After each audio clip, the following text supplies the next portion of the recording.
1, 2, 3, 4, let's go. It's Harvey. It's a fabulous show. Alaska. Hi, Harvey, Alaska. It's Harvey. Alaska. Pull up a chair and enjoy the show. Hear it from Sitka to Barrow. Gather around for Jeannie's show.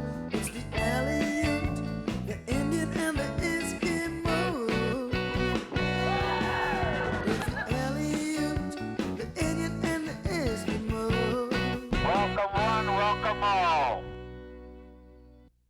Hello and welcome to Heartbeat Alaska Native News and Native Information. I'm Jeannie Green.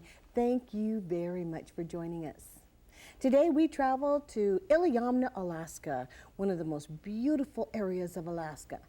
Alaska is splendiferous, it's fabulous, it's huge and grand, but Iliamna is very, very special. When I think of Iliamna, I think of sports fishing, I think of lots and lots of fish, and that's how it used to be. The shores along Lake Iliamna were red with spawning salmon, but times have changed.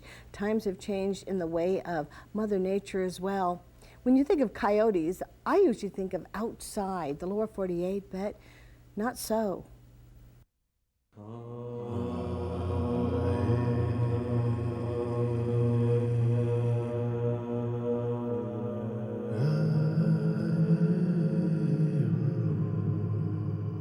Last night, about 3 o'clock, I seen a coyote outside my house here, and I've never seen coyotes here.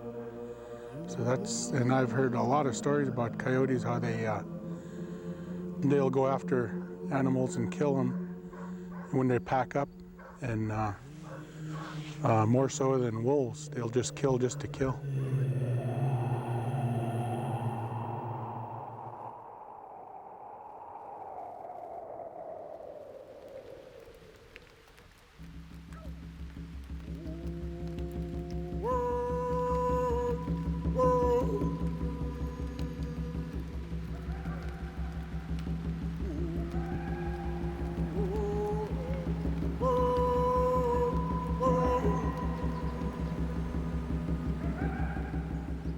A traditional Athabascan village in the interior of Alaska.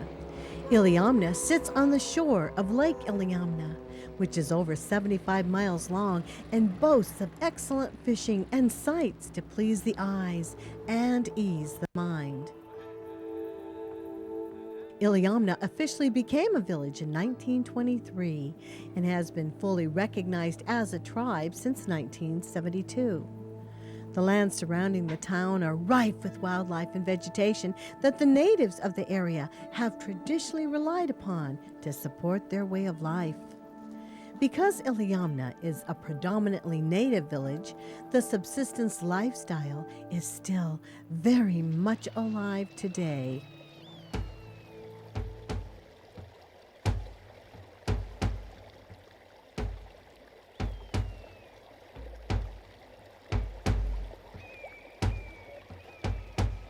For centuries, the people of Iliamna have coexisted with nature, taking from it what they needed to live, wasting nothing. When other cultures moved into the area, the people of Iliamna adjusted to these newcomers, sharing their lands and waters with them, rolling with the changes. Today, the people of Iliamna still live by the morals of their ancestors, sharing their blessings with others. They still work hard and know how to have fun, like this group of kids who are taking advantage of the sun and jumping off the dock.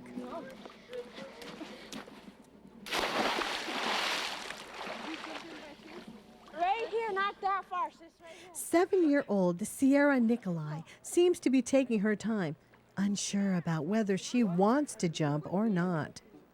At first glance, this community seems to be carefree and untroubled. But recently, there have been several issues plaguing the people of Iliamna, issues that can no longer be ignored. Because of its bountiful waters and glorious landscape, Iliamna has become a tourist trap, besieged by busloads of tourists going in and out to lodges on a regular basis during the summer. The main goal of these tourists is to have the proverbial Alaskan experience and hunt and fish the same wildlife that the natives rely upon for subsistence. I counted at one time between Iliamna, Coconut area here and Port Ellsworth, 45 lodges. So you times that times 25 people per day. I can remember the amount of fish taken out or done is quite a bit. And not only that, they hook them. I mean, we've had trouts that, you know, the fishermen have hooked and they got sores on them, on their bodies, on their backs, because they release them back into it. Same with the salmon. Do a lot of sports fishing. The catch and release, I think, is the worst law they ever put in, because you can see in Newhalen River, myself, I saw salmon going up the river with more medals on it than the general have in the Army. They're just shining going up the river from being snagged and let loose. You know. So today's subsistence isn't like it used to be.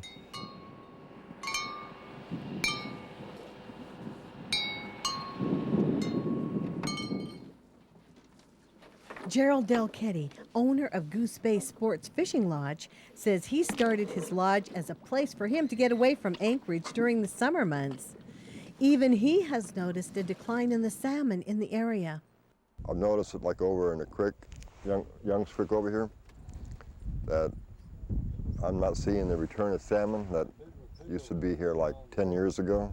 I don't know whether it's climate change, whether it's high seas fishing, or where they're losing it at, but the returns aren't just like they used to be. I don't know what's happening. Maybe it's high seas fishing.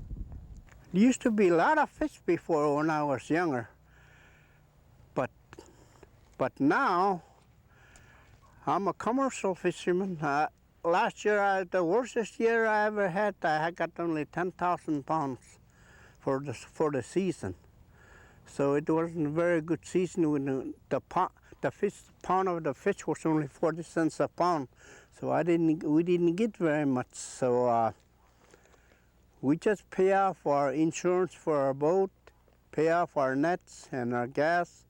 I think we make a little over $300 a piece, three of us. For natives like Elia, who have relied on commercial fishing for many years, the lack of fish in the lakes and rivers surrounding Iliamna is threatening their way of life. This quiet clashing of interest versus necessity has led to disgruntlement on both sides. While the natives feel the land is theirs and their practices do not harm the environment, the tourists and lodgers feel that they have a right to appreciate the bounty of the region. Sierra, you'll be okay. Remember Cierra? Well, she still hasn't found the courage to jump, but we'll check back in with her in a little while. Berry muffins, different kinds of stuff. Grafin Anelon is a native business owner in Iliamna. She employs several native youth from the community and surrounding towns. She believes strongly in the importance of teaching native youth the morals and subsistence methods of the past. When Grams was young, she used to pick berries with her mother. Like most native youth, some of her best memories are of the closeness that subsistence practices creates among family members and neighbors. She remembers the days when everyone shared the work of putting up fish and preparing food. You don't see that now. I go down to Bristol Bay and it's such a change. We used to help each other. Everybody along the beach would help each other. Nobody went by. If somebody was caught with the tide and they saw them not getting their net done, we'd stop and all help them. Now, nobody knows you. Nobody helps you. It's a different society. It's way different. Even here, like when I used to split fish, people would come by and they'd see me splitting fish. They'd come out and help me, bring their knives and help me. And it was always part of that way, that's what we were brought up with. Recently, the people of Iliamna have been faced with a new challenge, one that will be with them for many years to come.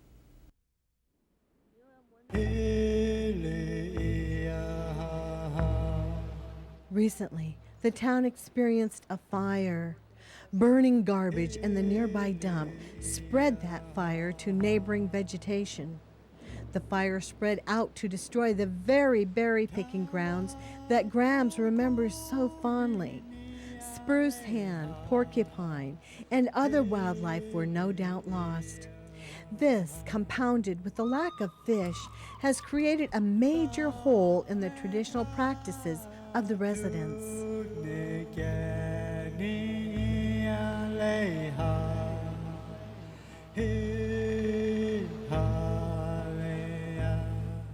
That was our best berry picking grounds, so all that burnt. I know it affected me as a person. Well, I feel like it's taken a lot.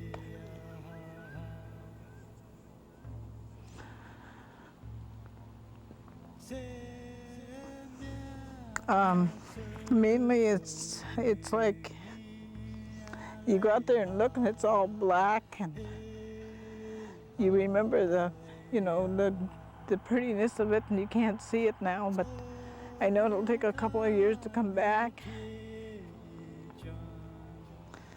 But it's not nobody's fault, but I think that something has to be done for all villages to have a better system than what we have. And if it's not affecting the, like fires and stuff like that, people burn in their own yards, and then it comes to everybody's house, and it's a lot more dangerous than where we had it as far as the community itself. And I think that we have to think of, for everybody's benefit, that something has to be done that'll make it better for our community. Well, I was working and I seen a big white mushroom-like smoke, so I said, let's go check that out. Doesn't look good, because it's towards my house, and so I thought maybe my house was on fire or something. So we came up here and the fire was just blazing this way. I mean, the wind was blowing this way, so we jumped into everybody's equipment and we started pushing dirt. There was people from Kokkonak, Pedro Bay, Non-Dalton, Newhalen, and Iliamna. I know we used to call this timberline because of all the trees we had here. Now you could see all over the place. If it wasn't for Wilder Construction to be here too, we probably would have lost our house because we had all their equipment up here pushing our dirt. When you look into the eyes of the residents of Iliamna, you can see fierce pride. Residents like Grams respond with constructive feedback when asked about the issues they face, but you can see that they are hurting. Well, I think we're all alone with our issues because of the fact that people depend on us, but there's no support. As far as the support goes, is where can you get the fundings from to improve your system?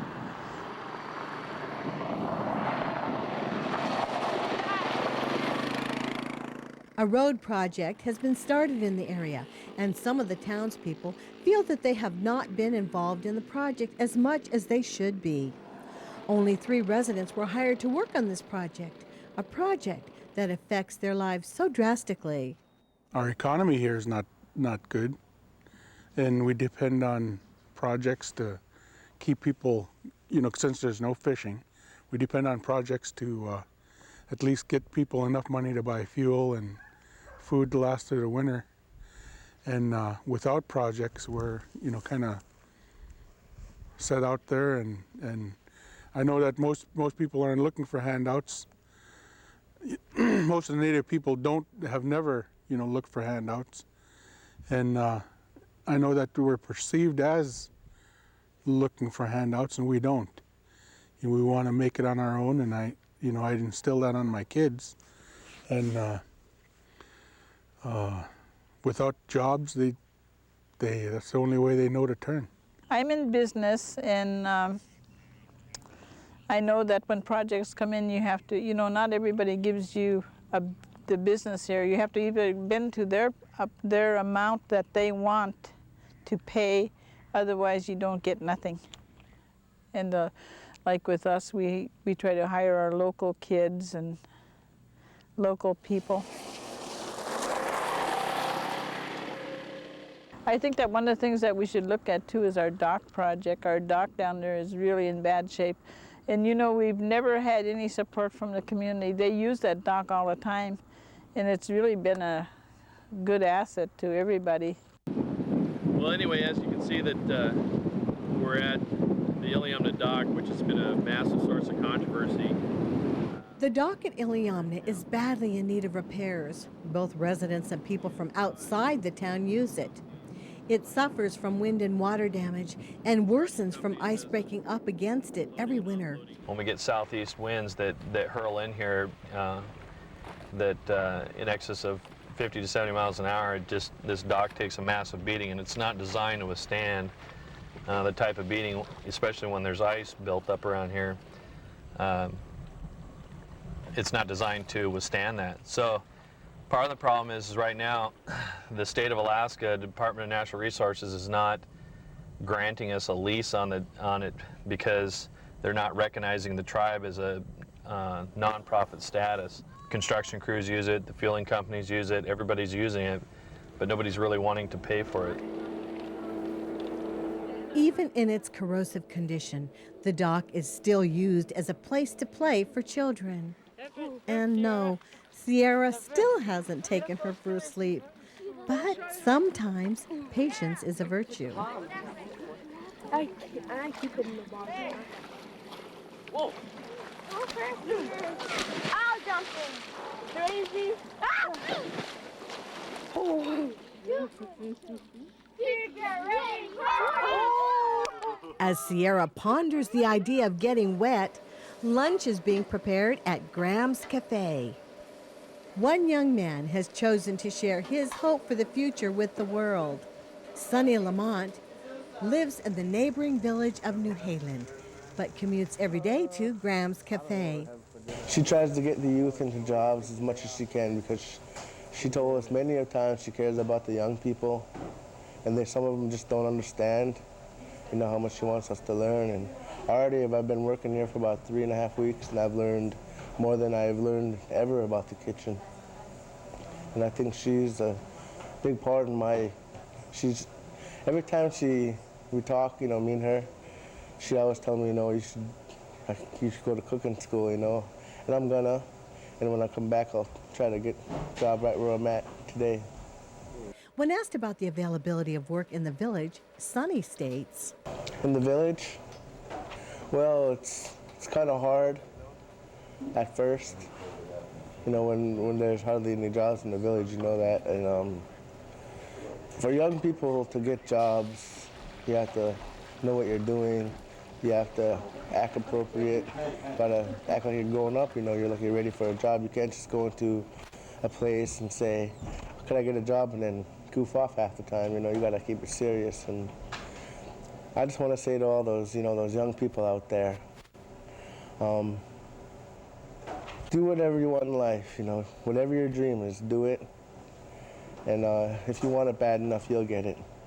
Sonny is a good example of a hard-working youth with dreams of someday becoming a 5-star chef. Sonny takes pride in his ability to cook and in his work ethics.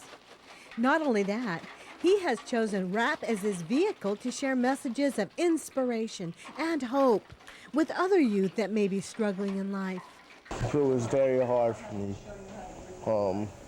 With having nothing to do in the village, alcohol and drugs was the way I could find myself.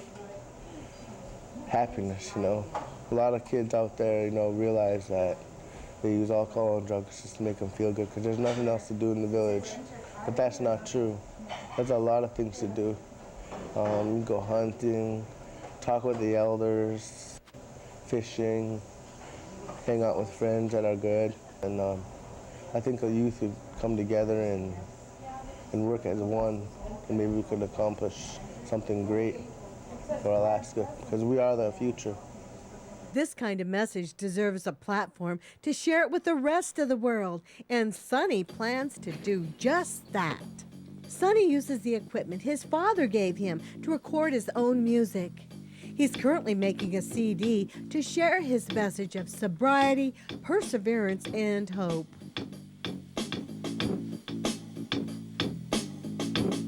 Yo, when things go wrong, and it sometimes will, when the road you're trudging seems all uphill, when the funds are low and the depths are high, you want to smile but you have to sigh, when care is pressing you down a bit, rest if you must, but don't you quit, don't quit.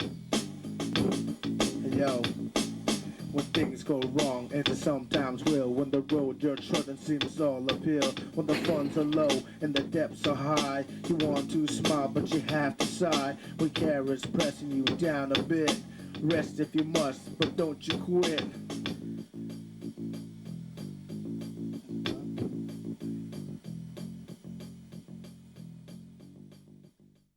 It takes a great deal of strength to overcome the challenges that life presents, to adapt, and to rise above the flames. Open your eyes.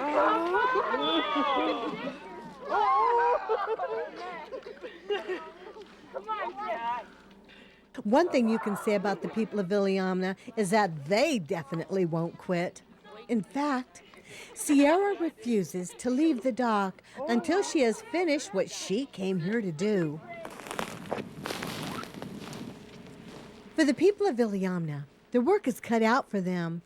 It will be a long road to travel, but with the support of one another and the cooperation of all of the people who live and work here, there is nothing that these Athabascan people won't be able to accomplish.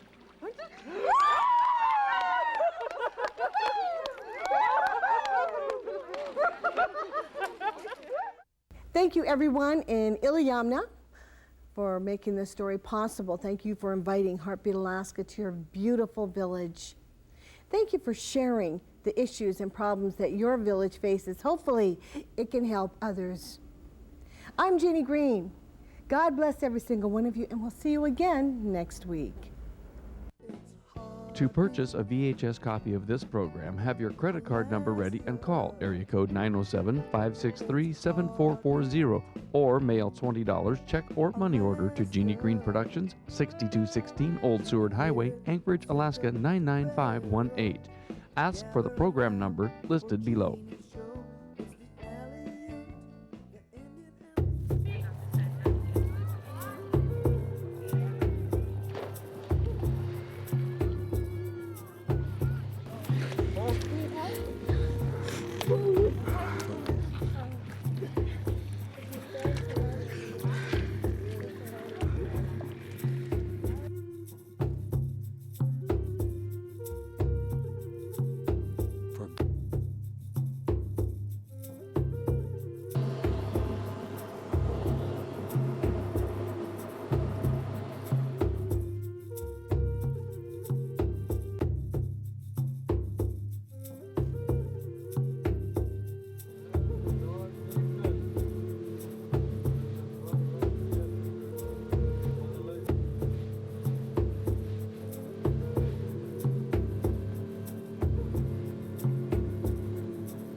I'd like to thank everybody in Iliamna and on Dalton, Pedro Bay, Cockanock, and all the Wilder crew for coming up and saving my house.